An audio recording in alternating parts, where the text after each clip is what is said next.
Pernah gak sih lo ngerasa pengen banget beli barang, tapi saldo lagi tiris?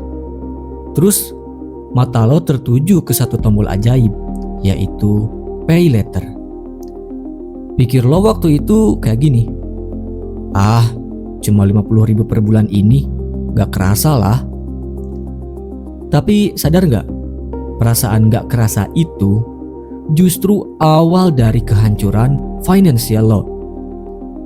Pay Later itu ibarat kartu kredit yang dipakein baju malaikat. Dia hadir di saat lo butuh healing, tapi diam-diam lagi ngerampok masa depan lo.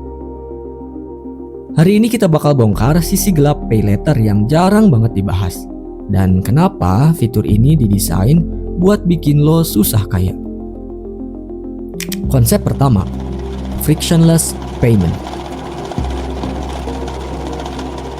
Kenapa sih pakai Pay Later itu rasanya lebih gampang daripada ngeluarin duit cash?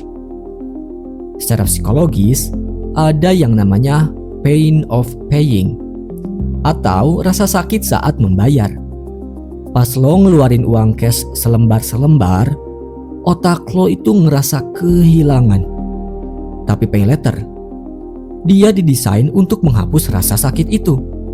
Dengan sekali klik, barang jadi milik lo. Tapi rasa sakitnya ditunda ke bulan depan. Dan masalahnya, otak kita itu buruk banget dalam memproses konsekuensi masa depan. Kita dapat kesenangannya sekarang, tapi bebannya datang belakangan. Inilah kenapa Pay Later lebih bahaya dari kartu kredit konvensional, karena dia nempel di aplikasi belanja yang lo buka setiap hari. Konsep kedua, gali lubang, tutup lubang. Bahaya terbesar Pay Later adalah saat lo mulai menumpuk cicilan. Awalnya satu barang, terus nambah jadi 5. Akhirnya pas gajian, gaji lo cuma numpang lewat buat bayar cicilan bulan lalu.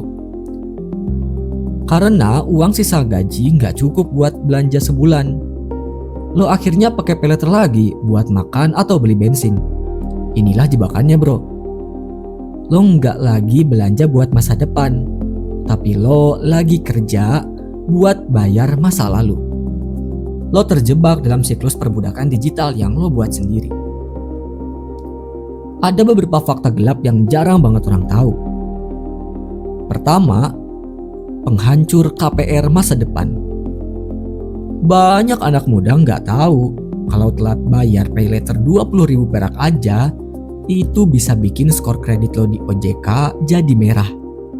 Akibatnya apa?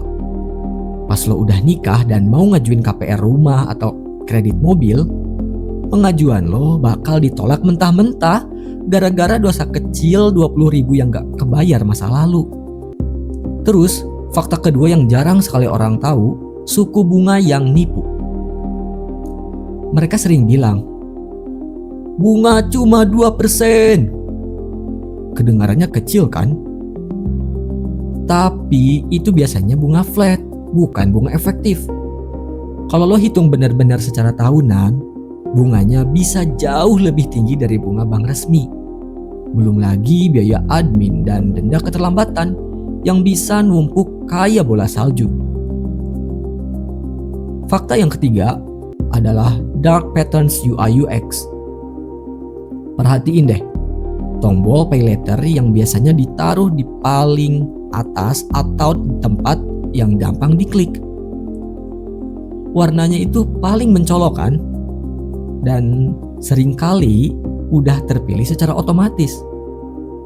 Bro, itu bukan kebetulan, tapi itu adalah strategi dari tim desainer. Mereka dibayar mahal buat maksa jempol lo milih hutang daripada saldo asli. Terus, gimana cara lepasnya? Pertama, nonaktifkan fiturnya sekarang juga. Kalau nggak bisa, hapus aplikasinya sementara. Kedua, pakai aturan 24 jam. Kalau lo mau beli sesuatu pakai Pay Later, tunggu deh 24 jam lagi. Biasanya besok pagi keinginan itu bakal hilang. Yang ketiga, sadari kalau mampu nyicil bukan berarti mampu beli.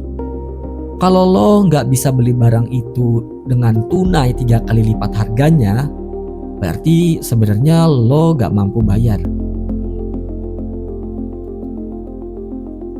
Kesimpulannya adalah pay later itu alat, tapi kalau nggak pinter pakainya, alat itu bakal jadi borgol. Lo pernah punya pengalaman buruk sama pay later? Atau lo lagi berjuang buat ngelunasinnya? Ceritain di bawah biar orang lain bisa belajar. Jangan lupa like dan subscribe kalau lo mau dapat tips suara soal keuangan. Gue Tiny Penny, stay smart and stay debt free.